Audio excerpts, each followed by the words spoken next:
नमस्कार, आप देख रहे हैं नेशन इंडिया न्यूज। मैं चंद्रभूषण पांडे। इस समय मैं भदोही जिले में हूं और आप लोगों को पता है कि लोकसभा चुनाव का महापर्व चल रहा है। इस पर्व में बहुत लोग ऐसे हैं जो चुनाव बीजेपी से लड़ रहे हैं, कांग्रेस से लड़ रहे हैं, बसपा से, सपा से, और बहुत लोग ऐसे हैं जो निर्दलीय चुनाव लड़ रहे हैं। ऐसे ही उत्तर प्रदेश में भदोही जिले में इस समय निर्दलीय प्रत्याशी हैं डॉक्टर श्यामधर तिवारी जी। और आप लोग श्यामधर तिवारी जी को जानते होंगे, जो जमीन से जुड़े हुए व्यक्ति हैं, जो कि पहले आप लोगों उनसे मिल चुके हैं गंगा घाट सफाई अभियान में। सत्यमेव जयते के वो संयोजक हैं और बहुत अच्छा कार्य कर रहे हैं और पब्लिक के बीच में हैं। कहते हैं ना, लोहा लोहे को काटता है। मोदी जी जमीन स्तर से जुड़े लोगों को पकड़ते हैं, लेकिन आज कुछ उल्टा ही दिख रहा है कि जमीन से जुड़े लोग कुछ ऐसी बातें सामने निकल के आ रही हैं जो इस राजनीति को नकार रहे हैं, जिसमें कि लोगों को सुविधाएं नहीं मिल पा रही हैं। ऐसे में डॉक्टर श्यामधर तिवारी जी हमारे साथ हैं, जो निर्दलीय प्रत्याशी हैं भदोही जिले से। आपका बहुत बहुत स्वागत है हमारे चैनल पे। सत्यमेव जयते। धन्यवाद मित्र महोदय, आप सिस्टम में थे, आप सिस्टम में भी रह के देखे हैं और आप अपना एक संस्थान भी चलाते हैं, फिर राजनीति में आने का क्या मतलब? देखिए, जैसा मैं अपने देश को समझता हूँ, ऋषियों के काल से लेकर के और स्वाधीनता संग्राम सेनानियों बलिदानियों की जीवन और व्यक्तित्व कृतित्व को देखता जानता हूँ, पढ़ा हूँ। राजनीति और प्रशासन में बहुत ही पाखंड है, बहुत ही पाखंड है। यह बात पीड़ा देती है। अच्छे से अच्छा नेता भी जनता से कुछ बात करता है, काम कुछ करता है। इन बातों में कैसे सुधार हो सकता है, इस बात की चिंता लेकर के, इस प्रयास और प्रयोग के लिए मैं डिप्टी कमिश्नर की नौकरी छोड़ करके 2022 में आज भारत की संसद में पहुंचने के लिए भदोही की जनता के समक्ष आया हूं। और भारत में यह परिवर्तन हो, भारत आधुनिक, अग्रणी, सशक्त देश बने, जहां नागरिकों के आत्मस्वाभिमान और सम्मान की रक्षा होती हो और नियम से कार्य होते हों। संक्षेप में कहूँ तो जैसे नियम बनाए गए हैं किसी भी विभाग के कार्य के, उनका वैसा पालन होना चाहिए। जो दिखता नहीं है वह हो। इसलिए मैं राजनीति में यह प्रयास कर रहा हूँ, प्रयोग कर रहा हूँ, भदोही की जनता का आह्वान कर रहा हूँ कि आइए हम लोग एक सत्यनिष्ठ, धर्मनिष्ठ भारत को गढ़ने में अपनी भूमिका निभाएं। जैसा कि आप कह रहे हैं, अच्छी बातें हैं, लेकिन जहाँ तक बातें दिखाई दे रही हैं, मोदी सरकार 10 साल तक चल चुकी है। आगे अगर मोदी सरकार आती है और आप यहाँ से जीतते हैं तो आप सरकार से लड़ेंगे किस तरीके? मुझे किसी से लड़ना नहीं है, मोदी जी से या भाजपा से या कांग्रेस से या सपा बसपा से मुझे लड़ना नहीं है। मेरा कार्य सत्य का आग्रह करना है, सत्य का विस्तार करना है, अपने जीवन और कर्म से जनता में सत्य के प्रति प्रीति पैदा करना है। जो भी सरकारें हैं हमारे देश के लोगों द्वारा चलाई जा रही हैं, लेकिन मुझे इस बात की पीड़ा है कि हमारे नेता जनता के साथ छल करते हैं। उनका कहने करने का रूप कुछ है और दिखाते कुछ हैं। तो इस स्तर को यदि आप लड़ाई मानते हैं, विरोध मानते हैं, तो इसको कह सकते हैं ऐसा। यदि मैं निर्दलीय सांसद होता हूँ तो जो भी सरकार होगी उसको मैं एक प्रकार से रचनात्मक सहयोग करूँगा। इतना भी करूँगा जितना उनके अपने दल के सांसद न कभी किए हैं, न कर सकेंगे सामान्य रूप से। तो अनेक ऐसे परिवर्तन देश में हो जिसका मैं निजी विधेयक के रूप में, संकल्प और प्रस्ताव के रूप में भारत की संसद के पटल पर रखूंगा, जिसमें पहला बिंदु ये होगा कि यदि कोई सरकार है तो उसे यह मानना चाहिए कि भारत के किसी भी कार्यालय में भ्रष्टाचार न हो, जनता का शोषण उत्पीड़न न हो, क्योंकि इसी शोषण उत्पीड़न के कारण ही हमारे देश के लाखों लोगों ने अपने को बलिदान किया था कि अंग्रेज यहाँ से जाएं। यहाँ के लोग जब शासन करेंगे, प्रशासन करेंगे, तो अपने देश की जनता का सहयोग करेंगे, सम्मान करेंगे। इसी बात के आग्रह के लिए विवेक के स्तर पर, विचार के स्तर पर, कर्म के स्तर पर जो जन जागरण हो सकता है, जो विधि में परिवर्तन हो सकता है, उसके लिए सब मैं कार्य करूँगा, पहल करूँगा, सहयोग करूँगा। बस वही बात मैं जानना चाहता था कि जैसे कि निर्दलीय आप प्रत्याशी चुने जाते हैं और बीजेपी की सरकार केंद्र में आती है, तो होता क्या है कि मैंने बहुत लोगों से सुना है कि सरकार हमारी सत्ता में नहीं है, इसलिए हमारा कोई सुन नहीं रहा है, विकास करने नहीं दे रहे। उस जगह आप विकास को कैसे खींच के लाएंगे? मैं ये समझता हूँ कि जब आप सच्चे होते हैं भीतर बाहर से, तो सबका विश्वास प्राप्त होता है। जो भी सरकार होती है वह किसी व्यक्ति की उपेक्षा कर सकती है, लेकिन किसी क्षेत्र की जनता की उपेक्षा नहीं कर सकती है। तो जब हम तर्क की, न्याय की, संविधान की, मानवता की बात रखेंगे तो कम या अधिक या तो सरकार मानेगी, अन्यथा संवैधानिक विधियों के अनुसार उस पर कम से कम संसद विचार करेगी। और जब कोई विचार किसी विषय पर आएगा तो वह पूरे देश में फैलेगा। जब सही बात फैलेगी तो जनता का सरकार पर दबाव बनेगा।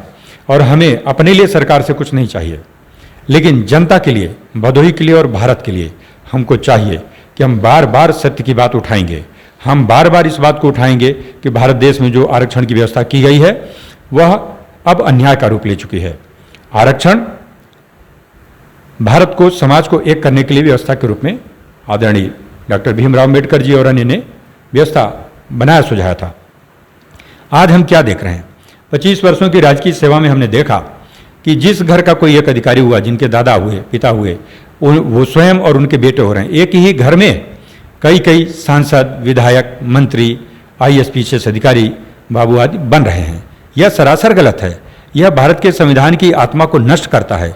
भारत की संविधान और कोई भी मानवता के मूल्य इसको अनुमति नहीं देते कि किसी के नाम के पीछे कोई 3 अक्षर का पुछल्ला लगा हो तो उसे विशेष प्रावधान दिए जाएंगे या उसकी उपेक्षा की जाएगी।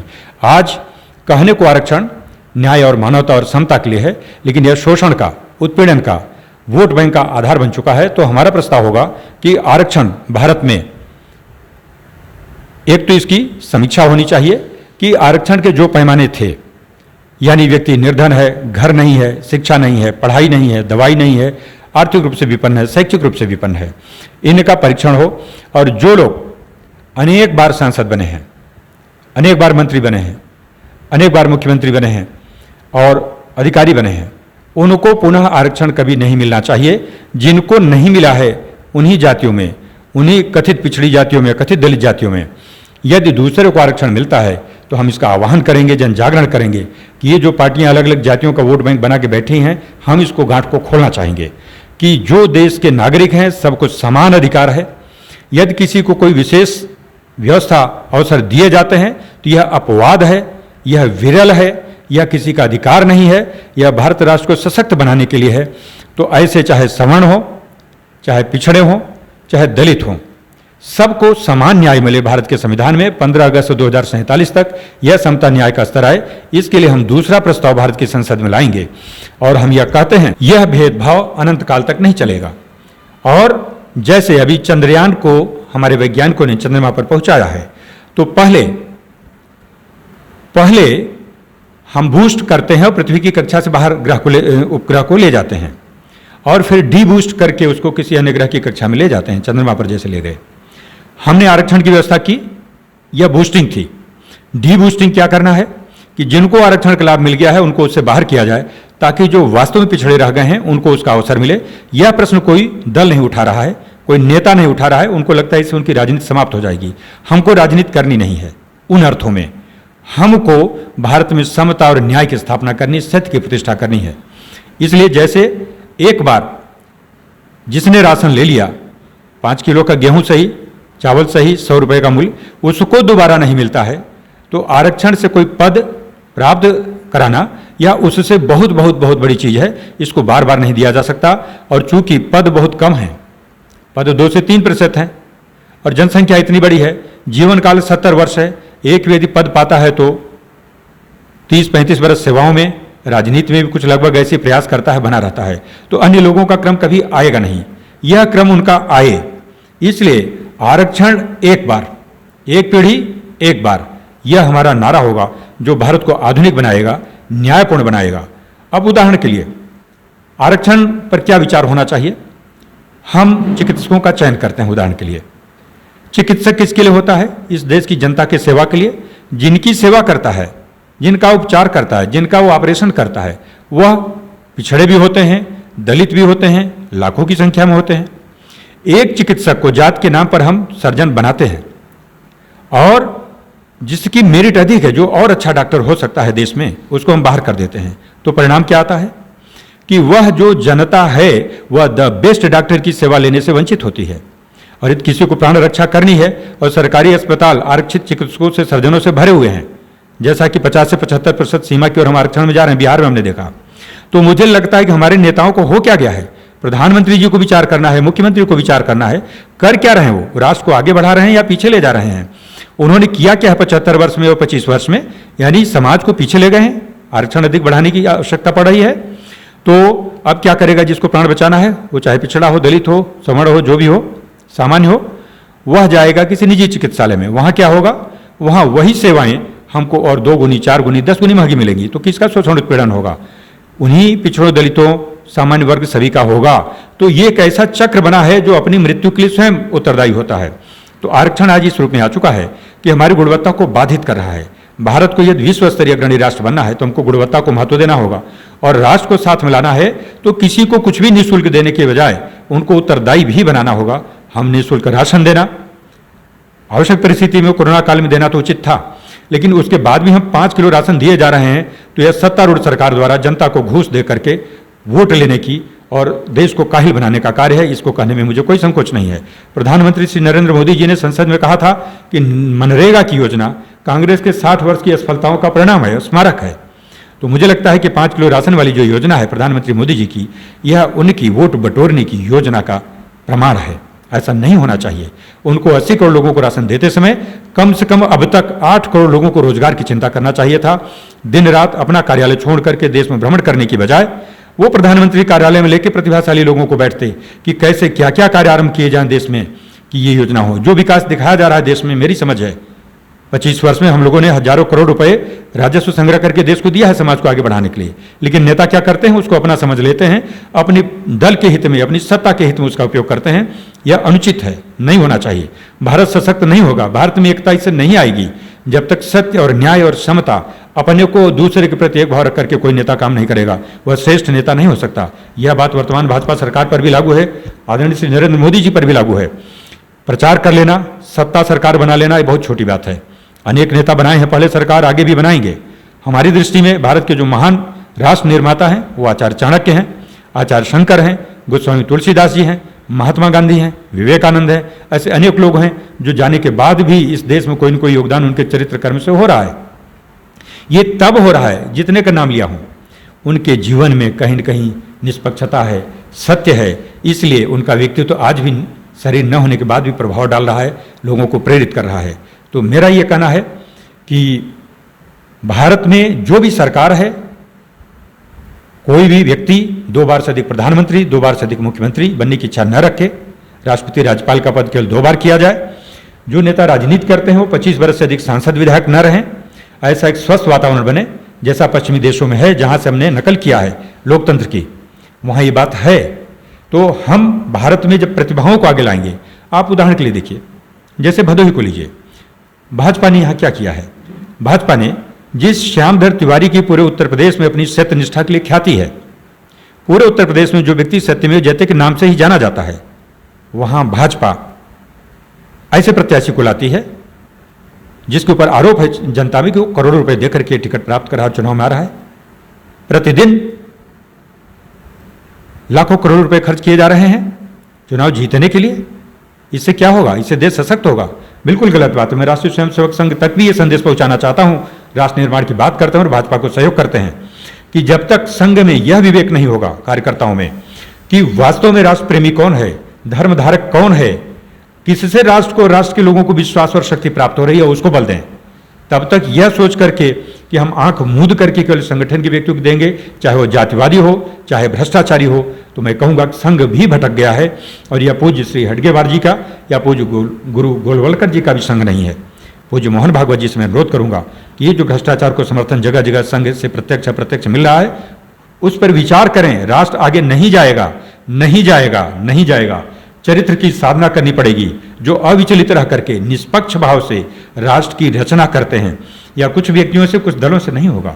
इसको जब प्रायः हमारे देश के नागरिक छोटे छोटे भूमिकाओं में इस भावना से काम करेंगे तो यह देश सशक्त होगा। यह भावना ही तभी आएगी जब ऊपर का शीर्ष का व्यक्ति निष्पक्ष होगा।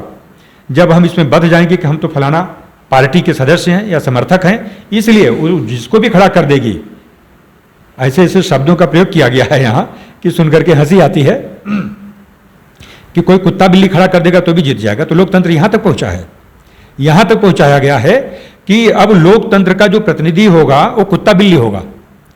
ये सोचना है भाजपा को, ये उनके नेता कर रहे हैं क्षेत्र में कि बस मोदी जी के नाम पर कुत्ता बिल्ली खड़ा होगा तो भी चुनाव जीत जाएगा। बहुत ही लज्जा की बात है, ये भाजपा की विफलता की बात है। ये भाजपा को चिंतन मंथन करना चाहिए। उसको 400 की बजाय उसको चिंता करनी चाहिए थी 300 की। उसकी चिंता होनी चाहिए थी द बेस्ट लोग जो हैं इस देश में, जो रचना कर सकते हैं, उनको लाती तो राष्ट्र निर्माण का कार्य होता है। संघ की भी चिंता का विषय होना चाहिए था, ये नहीं है। ऐसा हृदय चाहिए, ऐसा मन चाहिए जैसा स्वामी विवेकानंद जी का था, जैसे गांधी का था, जैसे तिलक का था। जो लोग राष्ट्र को वास्तव में चाहते थे, सबसे उनको प्रेम था, सब उनको प्रेम करते थे। आज के नेता तो एक गुट बना करके, गिरोह बना के कुछ जातियों का, जिससे उनको 30-40% मत मिल जाए और सत्ता मिल जाए, यह हमारी चिंता का विषय है। हम इसमें सहभागी नहीं बनना चाहते और हम ये कहना चाहते हैं कि जो मैं कर सकता हूं वो अवश्य करूंगा, उसके लिए मना नहीं करूंगा। और एक शिक्षित नागरिक के रूप में, आधुनिक नागरिक के रूप में, एक आध्यात्मिक व्यक्ति के रूप में मैं ये समझता हूं कि राजनीति चूंकि आज के जीवन को सर्वाधिक प्रभावित कर रही है, तो राजनीति से हम अछूते नहीं हैं। आज के हमारे जो आध्यात्मिक संत महात्मा हैं, उनसे अधिक उन पर भी हस्तक्षेप है राजनीति का, वो भी कहीं नेपथ्य में है। तो मैं समझता हूं कि मेरी राजनीति में एक निर्लिप्तता का प्रमाण होगा। जैसा कि आप ये तो राष्ट्रहित की बातें हो गई, और भदोही जिले पे आज अब आते हैं हम लोग कि अगर आप यहाँ पे इस सीट को प्राप्त करते हैं तो भदोही कौन सा नया विकास देखेगा जो सबसे अलग दिखाई देगा? भदोही के विकास में दो बातें होंगी। एक, जिसमें धन लगता है, और चूंकि हम निर्दलीय सांसद होंगे तो धन आएगा जो सरकार सत्तारूढ़ होगी उससे, और एक आता है सांसद निधि। तो पहली बात के दो हिस्से हुए। उन कार्यों के लिए तो मैं अपनी तर्क बुद्धि, अनुभव, सरकार की नीतियां, प्राथमिकताएं, यहाँ की जनता की संख्या, उनके द्वारा दिया जाने वाला कर आदि आदि बातों को आधार बना करके उन योजनाओं को मैं लाऊंगा और अवश्य आएंगी, विश्वास है मुझे। दूसरी बात कि अपने प्रतिभा से, अनुभव से, चरित्र से, परिश्रम से हम भदोही में क्या लाएंगे जो हमारे ही हाथ में होगा। तो हम उसमें पहला काम लाएंगे कि भदोही के 11 विकास खंडों में जो लगभग 1000 ग्राम पंचायतें हैं, उन सभी ग्राम पंचायतों में ऐसी प्रेरणा भरेंगे प्रधान और उनके सहयोगी, अन्य गांव के वासी, प्रतिनिधि, प्रमुख व्यक्ति, जागरूक शिक्षक, विद्यार्थी, सेवानिवृत्त व्यक्ति आदि आदि विषयों को उनको जागरूक करके, जोड़ करके, समय दे करके एक ऐसा तंत्र खड़ा करेंगे कि प्रत्येक गांव की उत्पादकता बढ़ाने के लिए, पर्यावरण बढ़ाने के लिए, पोषण बढ़ाने के लिए जो हमारे हाथ में जो संभव होगा उसको करेंगे। स्थानीय प्रशासन को सहयोग मिलकर कि हर घर पर, इच्छुक व्यक्तियों के घर पर 5 प्रकार के फल, 5 प्रकार के फूल, 5 प्रकार के शाक, 5 प्रकार की औषधियां, इनका रोपण कराएंगे कि भदोही में जब अगला चुनाव होगा तो लोगों के घर हरियाली से भरे होंगे, फल फूल शाक से भरे होंगे। और प्रत्येक गांव में इतना जल का संचय कराएंगे, कागज पर जो तालाब हैं उनको वास्तविक तालाबों में बदल करके सरोवर खिले हों, कमल खिले हों, लड़के तैराकी करते हों, ऐसे तरणताल हों हर गांव में, यह सुनिश्चित कराएंगे। तो लोगों का स्वास्थ्य, लोगों का मन, पर्यावरण, इससे जो भौतिक समृद्धि आएगी, जल होगा तो फल होगा तो दूध होगा, फिर प्रसंस्करण होगा, फिर उससे उत्पाद होगा, जनपद में जाएगा, बाहर निर्यात होगा। यह कार्य करेंगे एक सांसद के रूप में हम। इसके बाद विद्यालयों को हम केंद्र बनाएंगे और विद्यालय में विद्यार्थियों को भारतीय योग विद्या का संक्षिप्त प्रशिक्षण देकर के अपने आचार्यों, शिक्षकों को भाव जगाएंगे कि भारत के राष्ट्र निर्माण के ये जो अंतिम चरण है, भारत के 3 चरण पूरे 75 वर्ष हुए, अब ये अंतिम जो चल रहा है शताब्दी वर्ष पूरा होने तक, विद्यार्थियों में शिक्षा के स्तर पर, स्वास्थ्य के स्तर पर, राष्ट्र निर्माण गठन करने की अपनी योजना दृष्टि पर, समय के प्रबंधन पर, इस प्रकार का इन्हीं विद्यालयों में मैं अपने 2-2 घंटे की कार्यशालाएं दे करके यह करूंगा जो मैं अभी कानपुर से गोरखपुर तक सेवा काल में अवकाश लेकर पदयात्राएं करके करता रहा हूं। इसको मैं विधिवत, लोकप्रिय और आकर्षक कार्यक्रम बनाऊंगा भदोही में, जिससे स्वास्थ्य बनेगा, मन बनेगा, शिक्षा का स्तर उठेगा और यह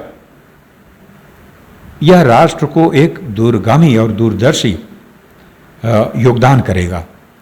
ये मेरा दूसरा कार्य होगा। तीसरा, जितने भी सरकारी कार्यालय हैं भदोही में, और ऐसे व्यक्ति जो रोते हैं सरकारी कार्यालय में जाते समय, जिनकी आंखों में आंसू आ जाते हैं, जिनके मुकदमे चलते रहते हैं, निपटते नहीं हैं, उनको मैं त्राण दिलाऊंगा, उनको मैं मुक्ति दिलाऊंगा। वहां मैं बैठूंगा उन तहसीलों में, उन विकास खंडों में जहां सरकारी कार्यालय में बैठूंगा, प्रतिनिधि के नाते सरकारी अधिकारियों को प्रेरित करूंगा, मार्गदर्शन करूंगा कि जितना लंबित कार्य है उसकी सूची हो निरंतर अपने कार्यालय के बाहर पटल पर दिखाएं। उसमें क्या समय लग रहा है, क्या समस्याएं आ रही हैं, उन पर बात होगी, उनका समाधान आएगा। और लोग जो वर्षों वर्षों वर्षों जीवन का अनमोल समय केवल विवादों के निपटारे में लगाते हैं, उसको कम कराऊंगा। और मुझे विश्वास है कि इन सभी बातों में हमारी सफलता का स्तर 50 से 60% के ऊपर रहेगा। जो स्थितियां हैं, ऐसे और भी बातें कुछ हैं जिन्हें हम करेंगे।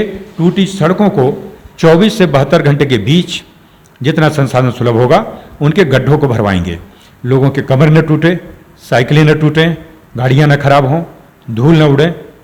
भारत को यदि अमेरिका, चीन का सामना करना है तो हमको सुंदर ढंग से रहने जीने की इच्छा करनी होगी। जो पेंशन वेतन प्राप्त होगा, मैं अपनी रुचि से कुछ गांवों के लिए या किसी गांव में, और जो समृद्ध लोग हैं, सशक्त लोग हैं, जो रचना करना चाहते हैं, ईश्वर ने उनको क्षमता बुद्धि दी, धन भी कमाया उन्होंने, अब उनको इच्छा है, ऐसे लोगों को मान सम्मान दूंगा भदोही में। जिन्होंने धन कमाया है उनके धन का सदुपयोग इसी समाज में कोई नई रचना खड़ा करने में लगाऊंगा। ऐसे शिक्षकों को, ऐसे उद्योगपतियों को सार्वजनिक मंचों से सम्मानित करूंगा, ऐसे खिलाड़ियों को, विद्यार्थियों को सम्मानित करूंगा। सम्मान लेने की बजाय सम्मान दूंगा। और फिर क्या होगा कि जो बेरोजगार लड़के हैं यहाँ, उनको इंटरफेस कराऊंगा, यहाँ जहाँ बैठे हैं इस कार्यालय में भी और अन्यत्र जहाँ जहाँ संभव होगा। मुझे विश्वास है समाज में हर ढंग के लोग हैं, उन अच्छे लोगों को आगे लाऊंगा, समय दे करके, पहचान करके, अपनी निष्पक्षता और निर्भीकता से, कि वो मिल करके अपनी क्षमता का 10 पैसे जो योगदान करेंगे, साधन सुविधा जुटाएंगे, सरकारी बजट और कार्यों के अतिरिक्त भी नई रचनाएं करने में सफल होऊंगा। मुझे विश्वास है कि आचार्य विनोबा भावे जो मेरे वरेण्य हैं, पूज्य हैं, उन्होंने भारत में, स्वाधीन भारत में एकमात्र व्यक्ति हैं जो क्षमता, भारत सरकार के बाहर की बात है कि 42 लाख एकड़ भूमि जिनकी सत्यनिष्ठा, कर्मनिष्ठा को देखकर इस देश के लोगों ने दान किया था। और उन्होंने करोड़ों भूमिहीनों, पिछड़ों, दलितों को जो भूमि प्राप्त हुई, उसका श्रेय आचार्य विनोबा भावे को जाता है। ऐसे महान पुरुष से प्रेरणा लेते हुए संसाधनों के वितरण में जो चरित्र की प्रामाणिकता होगी उसको माध्यम बनाऊंगा। और ये कार्य भदोही में होंगे जो भारत में पहली बार हो रहे होंगे और आने वाले दशक में भारत के अन्य क्षेत्रों के लिए उदाहरण बनेंगे। तो मैं प्रार्थना करता हूं कि स्वामी विवेकानंद जी आप कहाँ हैं, महात्मा गांधी जी आप कहाँ हैं, लोकमान्य तिलक कहाँ हैं, सुभाष चंद्र बोस जी आप कहाँ हैं, पूज्य मदन मोहन मालवीय जी जहाँ हो, अम्बेडकर जी जहाँ हो, सरदार पटेल जी जहाँ हो, मेरे ऋषि जहाँ हों, आचार्य शंकर जहाँ हो, गोस्वामी तुलसीदास जी, कबीरदास जी, रैदास जी जहाँ हो, आप सभी से मैं प्रणाम करता हूँ, अनुरोध करता हूँ कि आवरण में, इस अंतरिक्ष में जहाँ आपकी भावनाएं विचार कर रही हैं, आप शक्ति दीजिए, मुझे भी दीजिए, भदोही की जनता को भी दीजिए कि भारत जगे, भारत में एक नया प्रकाश आए, भारत अपने लोगों के लिए और विश्व के लिए कुछ ऐसे मूल्य लेकर के आए जिनकी बात हमारे शास्त्रों में कही गई है और वह मूर्तमान रूप में देखा जा सके। तो मैं समझता हूं कि उनके सेवक के रूप में, शिष्य के रूप में, अग्रदूत के रूप में आया हूं। भगवान राम ने प्रेरित किया है, हारने जीतने की चिंता न करते हुए यही विचार फैलाऊंगा, यही काम करूंगा, स्वर दूंगा और स्वर देता हुआ इस संसार से विदा लूंगा। मैं चाहूंगा और मैं समझता हूं कि जनता जगेगी। हर 10 वर्ष पे एक परिवर्तन हो जाता है समाज में, राजनीति में, कहीं भी देख रहे हो, भारत में किसी राज्य की राजनीति देख रहे हो, देश की राजनीति देख रहे हो, तो ऐसा होगा। ये ऋषियों का दाय है, जो कुछ अच्छा होगा वो हमारे ऋषियों ने भारत के लिए ऐसा किया, उस कारण से संभव होगा। इस पर मुझे अटूट विश्वास है और इसलिए उसी बल को लेकर के भदोही में ये जो कुछ मैंने आपसे कहा है, कम कहा है, इससे अधिक ही कर पाऊंगा, ऐसा पूरा पूरा विश्वास है। ये देखिए हमारे साथ डॉक्टर श्यामधर तिवारी जी हैं जो कि भदोही से प्रत्याशी हैं लोकसभा के। और आपको बता दें भदोही उत्तर प्रदेश का वही जिला है जो पहले बिजनेस में डॉलर दिलाया था। यहाँ कालीन का काम बहुत ज़बरदस्त होता है, जैसे कि हनुमान जी ने लंका में एक चिंगारी से आग लगा दिया था, ऐसा ही कुछ भदोही है जो कि भारत को पहला डॉलर दिलाने वाला जिला था। और वहाँ से हमारे डॉक्टर श्यामधर तिवारी जी यहाँ से चुनाव लड़ रहे हैं। अच्छा, आप ये बताइए आपका चुनाव चिन्ह क्या है? मेरा चुनाव चिन्ह देखिए, प्रभु की इच्छा देखिए, वो भी मुझे माचिस चुनाव चिन्ह मिला है। तो हमें लगता है कि इसमें भी प्रभु का कोई संकेत है कि भदोही के लोगों को समझना है कि जो अकर्मण्यता है, जो भ्रष्टाचार है, जो जातिवाद है, जो पैसे की राजनीति है, मानो इसमें आग लगाना है, मानो इसको समाप्त करना, इसलिए माचिस का चुनाव चिन्ह मुझे मिल गया है। जो भदोही की जनता 25 मई को बटन दबा करके माचिस के और अपना मुहर, अपनी शक्ति अपने बेटे को, जो भदोही में पैदा हुआ, जो भदोही में पढ़ा, ज्ञानपुर में छात्र नेता रहा हूँ, वहाँ से पढ़ा हूँ, जन्म मेरा हंडिया में विधानसभा क्षेत्र में हुआ। यानी लोग भी ये कहते हैं कि जितने प्रत्याशी हैं उनमें आपकी स्थिति सबसे अनुकूल ये है कि आपसे कोई मिलना चाहे तो दोनों के मध्य सेतु का काम कर रहे हैं। तो ऐसे में, और माचिस वह चीज़ है जिससे घर का पहला कार्य आरंभ होता है हर घर में, और वहीं से आग भी लगती है, भ्रष्टाचार समाप्त हो, और वहीं से प्रकाश भी फैलता है। तो मैं इस चुनाव चिन्ह के माध्यम से संकेत यही समझ रहा हूँ कि मुझे इस अंधेर गर्दी को समाप्त करने के लिए भेजा गया है और प्रकाश फैलाना है लोगों के जीवन में, भदोही के लोगों के माध्यम से भारत में। यही मेरा चुनाव चिन्ह है और इस पर मैं अनुरोध करता हूँ भदोही के लोगों से, माताओं से, बहनों से, भाइयों से, साथियों से कि जाति को छोड़कर, पैसे को छोड़कर, पार्टी को छोड़कर मेरे भाई परखो, यदि भगवान ने भेजा है तो समझो कि श्याम आपके त्राण के लिए, आपकी मुक्ति के लिए, आपकी समृद्धि के लिए आया है। अपना मत दे करके हमको बल दीजिए, मैं आपके लिए काम करूंगा, ये इतिहास मेरा बताता है और आपके सामने हूं। आपके हर प्रश्न का उत्तर देने के लिए तैयार हूं, आपका सेवा करने के लिए तैयार हूं।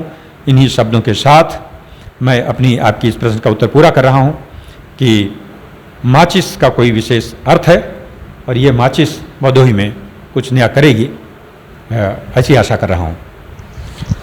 इसी के साथ जो आपने हमारे चैनल को समय दिया है, इसके लिए आपका बहुत बहुत धन्यवाद। मित्र, मैं तो धन्यवाद आपको दूंगा कि आप दूर से कहीं से चल करके आए हैं, आप मेरे स्थान पर आए हैं, तो धन्यवाद मुझे आपको देना चाहिए। और हम दोनों भाई हैं, अपने देश के लिए काम कर रहे हैं, बस इतना ही कह सकता हूँ।